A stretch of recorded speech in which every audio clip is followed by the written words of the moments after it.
Remorse for his role in resurrecting Shinnok weighed heavily upon Scorpion's soul. His desire for vengeance had brought Earthrealm to the brink of destruction. Scorpion offered to perform harakiri to atone for his offense. But Raiden suggested a more productive alternative. Instead of death, Raiden sentenced Scorpion to life. He imbued Scorpion with a small portion of the Jinsei's power, linking him to Earthrealm's essence. Scorpion and his Shirai Ryu clan would protect the Jinsei and Earthrealm forever. Cassie Cage's impressive victory over Shinnok led Raiden to give her a new important task: hunting down a soul stealer. Cassie did not have to be told that the suspect could be a resurrected Shang Tsung. Having tracked him from the site of his last known assault, Cassie confronted the withered old man. He fought desperately but was ultimately defeated. As the old man lay dying before her, Cassie asked his name. With a mixture of sadness and relief, he whispered, "Shujinko." Devora's ultimate plan was not to destroy Shinnok, but to enslave him. She implanted larvae, her young, in his body to gestate. Having consumed the godlike power of their immortal host, Devora's offspring were unlike any Kaitin ever born. As they matured, they spread like locusts throughout the realms. Her army of Kaitin super drones brought glory to Devora, their beloved queen, and destruction to all. Overcome with exertion, Mileena collapsed and felt her soul gliding through the ether. She awoke in an incubation chamber. Nearby were countless others, each containing an exact copy of her. Mileena found she could read each being's mind and they hers. They quickly realized the benefit of so many fierce warriors sharing one mind. As they plotted revenge on their enemies, the architect of the Mileena's awakening laughed quietly.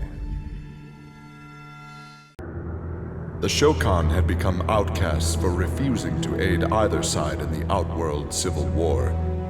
But with the conflict over, Prince Goro decided to re-enter the political landscape. Kotal Khan's armies were weak from years of battle. Mileena's rebels were scattered. It was an easy matter for the Shokan to seize control. The newly crowned Emperor Goro had his rivals exterminated.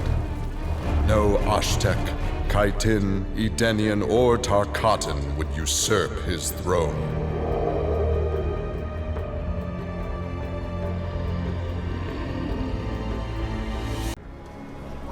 Kitana found herself walking the streets of a magnificent, shining city.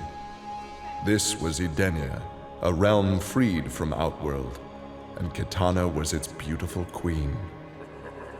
This was the timeline unaltered by Raiden. Earthrealm had been destroyed by Shao Kahn, but Kitana had survived Armageddon and united the other realms to destroy him. Long-lasting peace was the result. Kitana awoke from this vision to find herself in the Nether Realm. She was not the queen of Edenia, but a revenant of hell, and she hated Raiden for it. For many years, Farah and Tor were a symbiotic pair, as is natural with their species. But that bond was broken when Farah came of age and began the Great Transformation. Farah Tor returned to the Tarkatan Wastes, where Farah began her metamorphosis. The process took an agonizing 3 Outworld years, during which time Tor withered and died. Now a brute, Farah will be chosen by a rider. A new symbiotic pairing will be forged, and new battles will be won. Johnny Cage's life had turned out to be stranger than any science fiction film, but he knew the final scene was approaching. With Raiden's direction, Johnny was able to sail to Shang Tsung's abandoned island fortress, where his adventure had begun, to contemplate his future. Amid the rubble, Johnny found an ancient tome. Its pages revealed that Shang Tsung had unraveled the secret to Edenian long life. Johnny Cage's retirement would have to wait.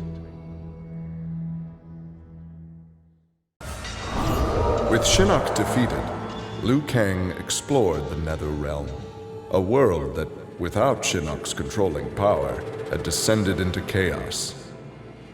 Liu Kang was no sorcerer or elder god, but his fighting skill was more than enough to beat Netherrealm's demons into submission. Liu Kang realized that Netherrealm was his for the taking, and that ruling appealed to him. He would assume Shinnok's throne and ponder the conquering of other realms.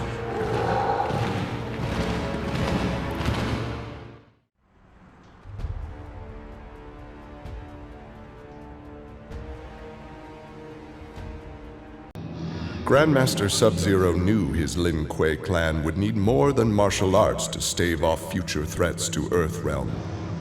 In the frozen reaches of Outworld, he found the answer: a female frost dragon with a clutch of eggs. With his ability to freeze, Sub-Zero hatched the Dragonlings. They accepted their Lin Kuei masters and their training as combat mounts. With a force of dragon riders, the Lin Kuei's ferocity became legend. None dared risk conflict with Earthrealm. After millennia of fending off Earthrealm's enemies, Raiden began to wonder if defense was the best path to peace. In a change of tactics, Raiden and the Shirai Ryu attacked Kotal Khan's armies before they could rebuild. They decimated the Emperor's forces, leaving Outworld at their mercy. The victorious Raiden claimed dominion over Outworld. The first of many threats to Earthrealm had been removed. Alone once more, Ermac searched the labyrinthine corridors of Shao Kahn's old fortress, searching for the source of a faint voice calling to him. Suddenly, a wisp of dust brushed his chest, wrenching free one of his many souls. The dust took the form of a man who began to consume soul after soul. As the weakened Ermac stared helplessly, he recognized the mysterious figure. The sorcerer Shang Tsung, returned from death. Nearly 150 years ago, Erron Black had been hired by Shang Tsung to assassinate an Earthrealm warrior. In return, Shang had slowed Black's aging process. He could therefore afford to be patient. If an employer wanted someone dead, they would be in time. A team of young Earthrealm warriors had caused Erron Black's current employer, Kotal Khan, much inconvenience. With the patience of a viper, Black eliminated them all.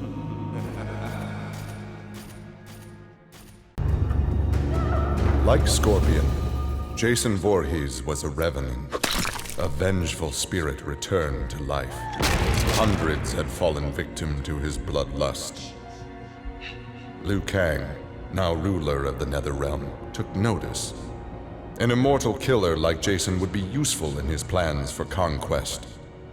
He drew Jason into the Netherrealm and offered him an endless bounty of slaughter, in return for his allegiance. Jason's simple reply was to destroy Liu Kang.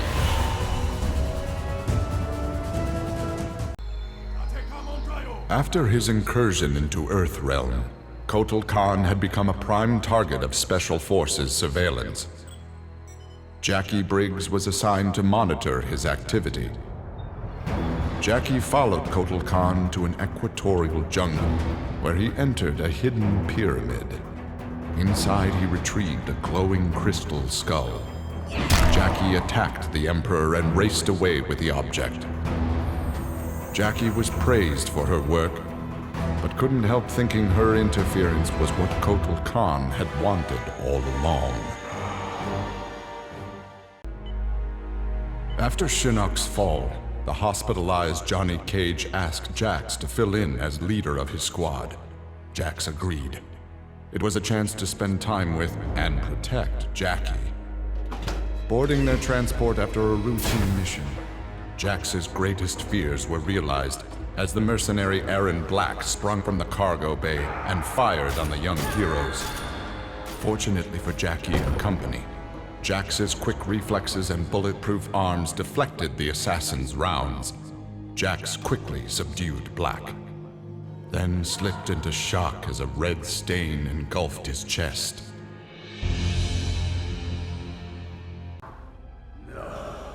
Kano had always been a survivor, but even he would one day succumb to fate. His ideals of ruthless terror would die with him, unless he could pass on his methods to a new generation. Combat, weapons, high-tech sabotage, torture, all would be part of the curriculum. But before his students could learn his techniques, Kano would beat the weakness out of them. They would understand, or die trying. Kano's first pupil? His own son. Class was now in session. Having defeated Shinnok, Kenshi joined Takeda on his quest to avenge his mother Su-Chin's murder.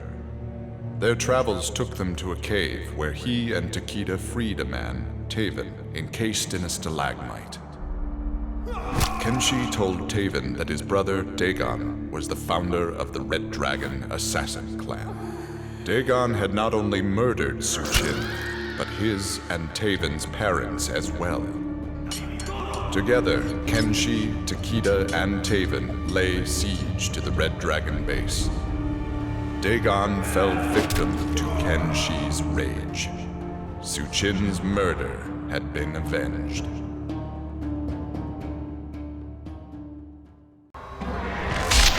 Kotal Khan returned to Outworld determined to rebuild his forces. But Raiden defeated him in a surprise attack and claimed dominion over Outworld. Desperate, the Emperor called upon the Elder Gods to aid in preserving his sovereignty. They granted his request, invoking the most sacred of contests. Now, once every decade, Kotal Khan must enlist his greatest defenders to face Raiden's challengers in mortal combat.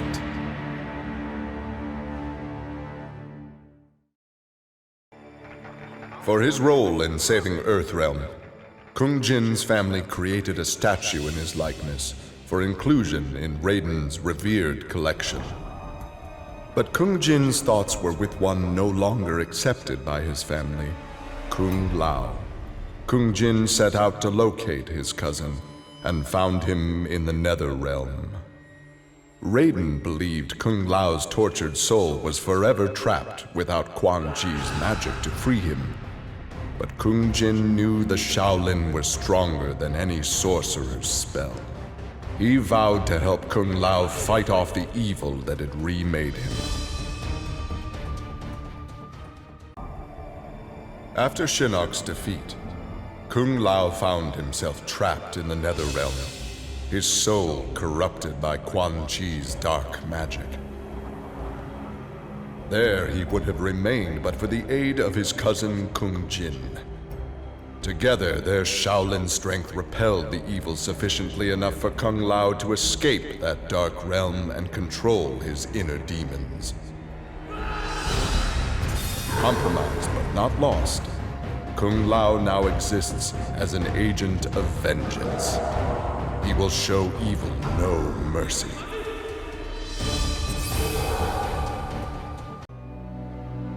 Quan Chi had long been a servant of Shinnok. His role in freeing him from imprisonment had not gone unnoticed by the Elder Gods. Shinnok was no longer a threat, but Quan Chi's actions had given rise to a new power. After much deliberation, the Elder Gods contrived a plan to rebalance this power before it grew further.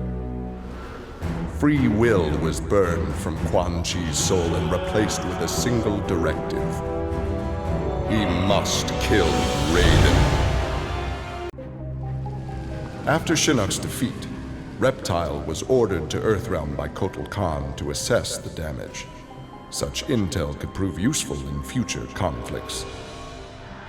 Stumbling upon a collapsed cavern, exposed during the crisis, Reptile was shocked to see raptors emerging from within. Unlike the rest of his race, these raptors had never left Earthrealm for the doomed realm of Zaterra, and thus had remained safe and hidden. Alone no more, Reptile vowed to remain with his rediscovered people and reclaim their Earthrealm homeland. Earthrealm belonged to Shinnok. It became the staging area from which he would finish his war on the Elder Gods, which began eons ago.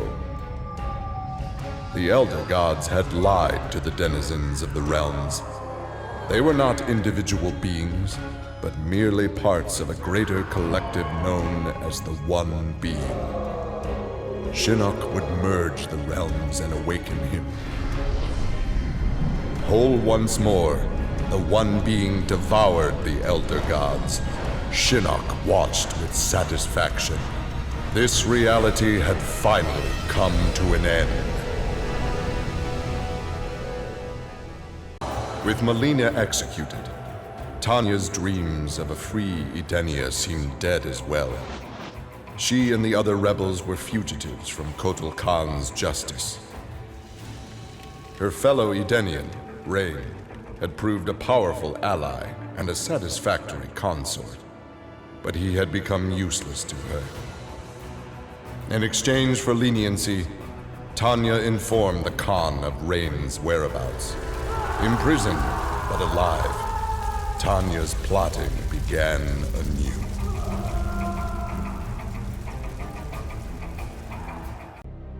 Exhausted by her ordeals, Sonya slipped into a deep sleep and began to dream. Kano held Jax and Cassie hostage. He made Sonya choose who would live and who would die.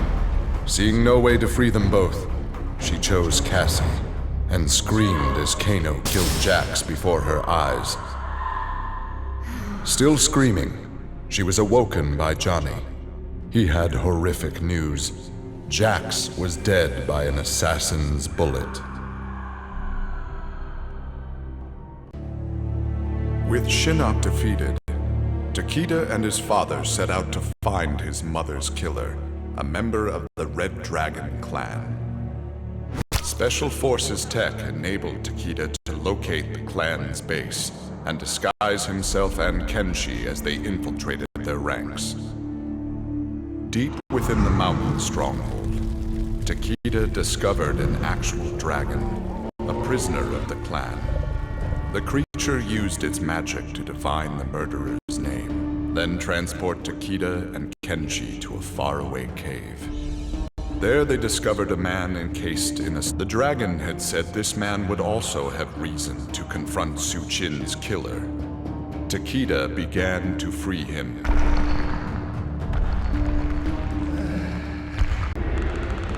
This world called Earth produced many worthy opponents, which made for excellent sport. Some possessed a power previously unknown to the Predator's race, sorcery. The Predator sought to harness this new power for use in his conquests. He analyzed a trophy from a recent battle and eventually discovered its secrets. With the power of sorcery, the Predator was unstoppable and decimated whole worlds single-handedly. He had become the apex predator. Standing over Shinnok, Tremor reveled in his power. Much had changed since the Black Dragon's excursion to the Dream Realm.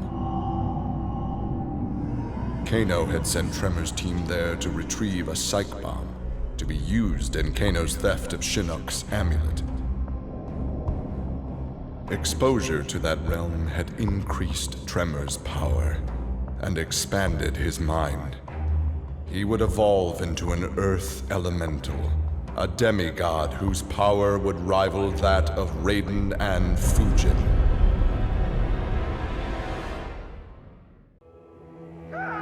Leatherface had cut down the old man in the strange outfit. Maybe now that he was dead, the pretty yellow-haired gum-chewing girl would notice Leatherface. Putting on his fanciest mask, Leatherface found the army camp where the pretty girl could be found most days. He had to cut through a few guards and more than a few of her friends to get to her, but it was worth it. He pulled out the old man's face, which he'd saved for the girl as a present. The girl didn't want the present, and she wasn't being nice. So Leatherface chopped her into tiny pieces for Drayton to use in his chili. He then took off his mask and set to work on the girl's face. If she wasn't going to be his girlfriend, she could be his in other ways.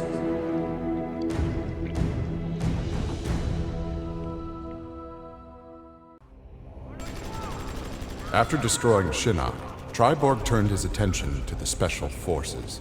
General Blade and the others fought valiantly, but their human weaknesses led to their inevitable defeat. Now with access to the SF computer network, Tri-borg used it to interface with the Lin Kuei storage drives from which he was spawned.